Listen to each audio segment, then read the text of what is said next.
Sister Regine with the boys singing, the teachers with some of their children dancing.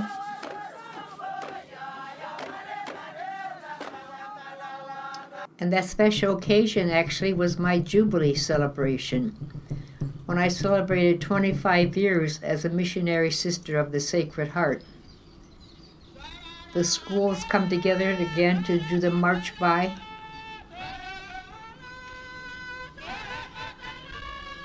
That was 1977. I made my first vows in 1952, and this was 25 years as a sister that we're celebrating. And I'm now up to 66 years, I think, going on 67.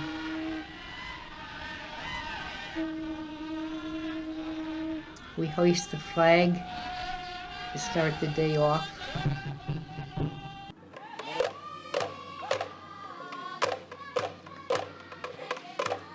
There, the men are coming to thank me, bringing gifts.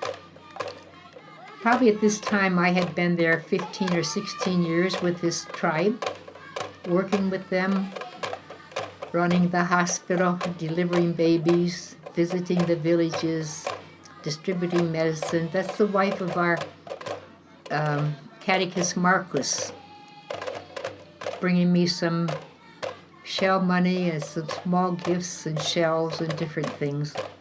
Little wallets made of pandanus leaves, and thanking me.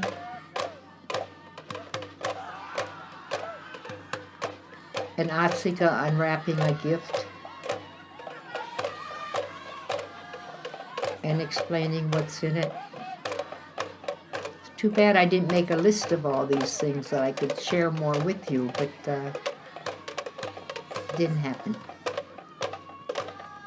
But again, the dances begin. Or the dances are going on this whole time.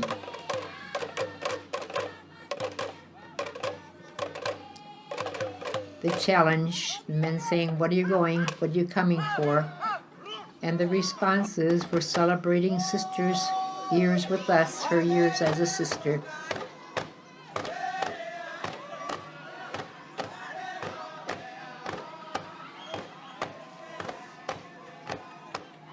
I think these people are from Lezo or that area. Again, excuse the mold on the film. But this film was all in the tropics or in non-air conditions for over 40 years before I finally was able to get it put on DVD. And then Alvernia was so kind to let me use their facilities. And Eric took his time patiently to go through this clip by clip to improve it.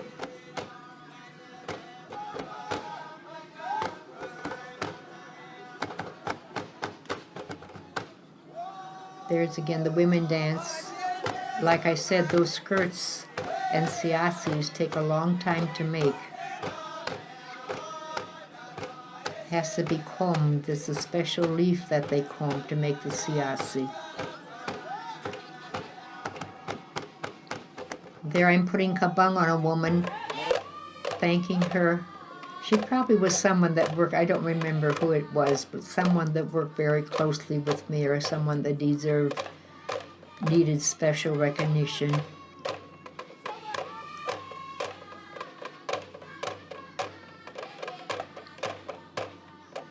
A group of young boys dancing for me for the celebration.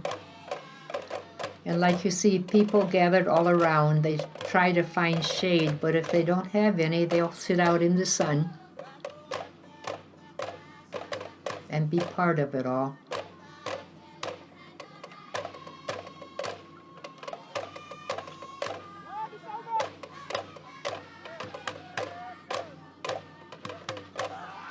And they'll give a coin to the dancers, pat them on the back, or put the kabang on if they're doing an exceptional job. I think they're all good, but the leaders and the people who these dances belong to will see different little things that I don't see.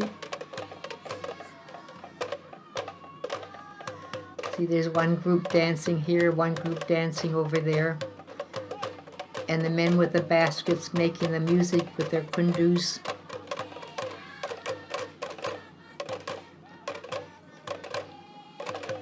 I had collected a couple items there from the dancers, another way of admiring their dance.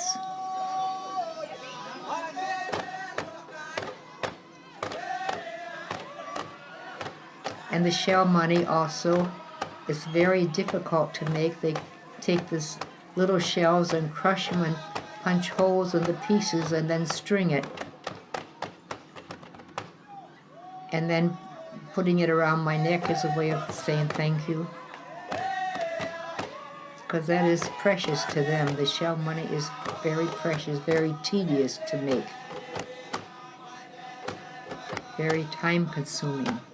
And they have to get a special shell. It's not any shell. And they get it from places not nearby, which makes it more precious. I think those two men are from Komat.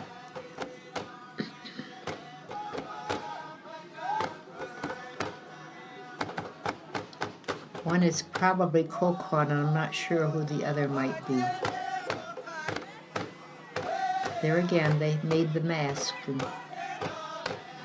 everything that goes with it.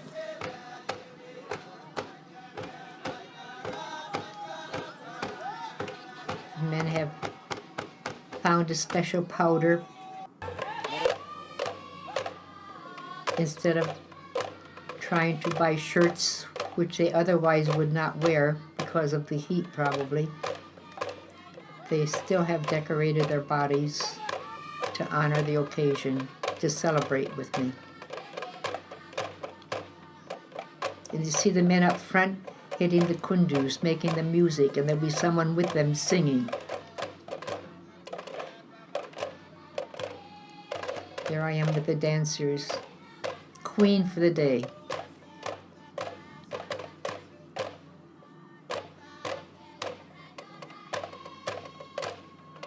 That's a man from Latau, one of the leaders of the village. Siendondo is his name.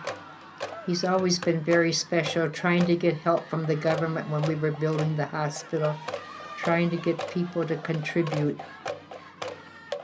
We wanted the local people also to help, the local government also to help, and not depend completely on our families. These boys with the smoke in their mouth, again, praising the dancers. It means they have fire in their mouth that's making the smoke.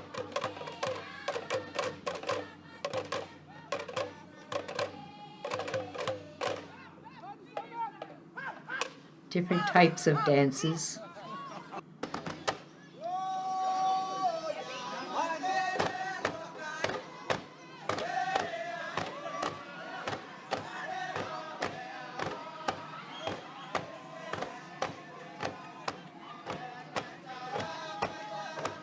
There, Pyong, the leader there, he invited me to go out with him to welcome the dance.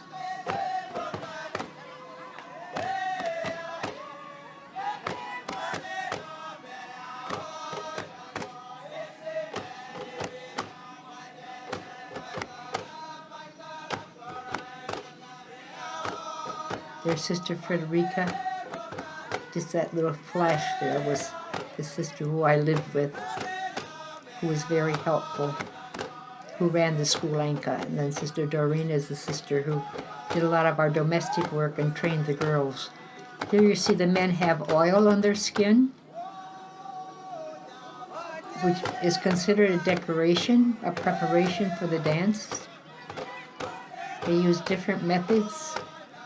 As like I said before, they don't have money to buy clothes or a lot of clothing, shirts, which they probably wouldn't use because of the heat. Here the boys are walking around saying you're doing a good job. You see the men coming in with the kundus, bringing in another dance. And there, that little one, I didn't know what was going on when he walked around me. Actually, he was honoring me. He was 2 pounds 4 ounces when he was born. You can see I don't know what's going on. It was little Jojo. They told me he had grown so much in the meantime, and he was thanking me by walking around for saving his life. He was a premature, and I had him in the hospital for months. Again, the dancers are coming in, and we continue our welcome. The men are carrying the kundu, the drums.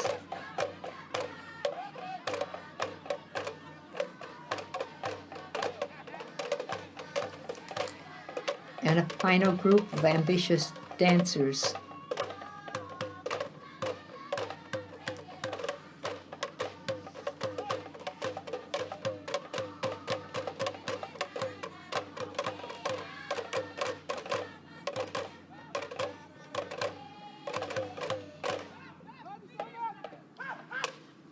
And the dance goes on.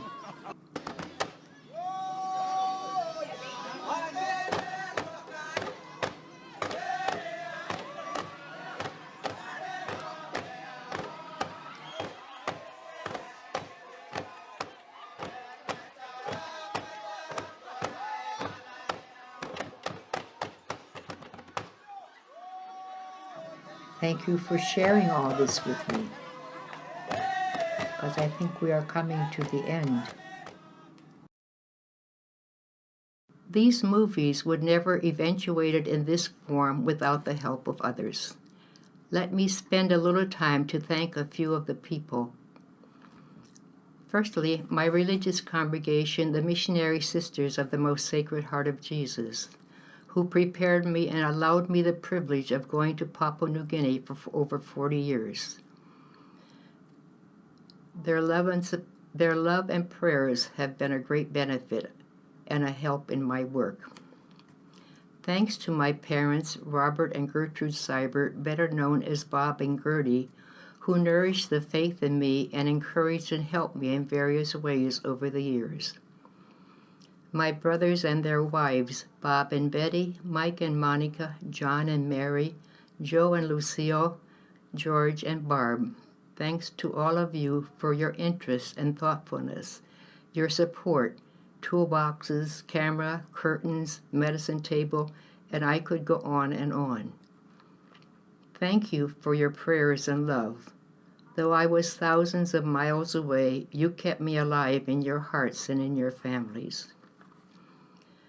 A special thank you to La Vernia University and its amazing media center and staff. Brian Gall and Lisa Meinhardt. When I phoned and asked Brian, who is in charge, about the possibility of doing the films, his response was, "We are here to help the community." And thanks to Lisa for her encouragement also. Brian took me to the media center and introduced me to the staff. Eric Sandbakken from the media center offered to help me, and without his willingness to take on a big project with film that was faded and moldy from over 40 years in the tropics or other conditions, this would not have happened. Eric was keen and determined and redid many segments to get better results. Yes, and he was very patient with me and my lack of technical knowledge through it all. There was Sam Miraki, who was kind of a backup for Eric, and Jenny Tress, who was always there too, encouraging and answering the phone when I called. God bless all of you.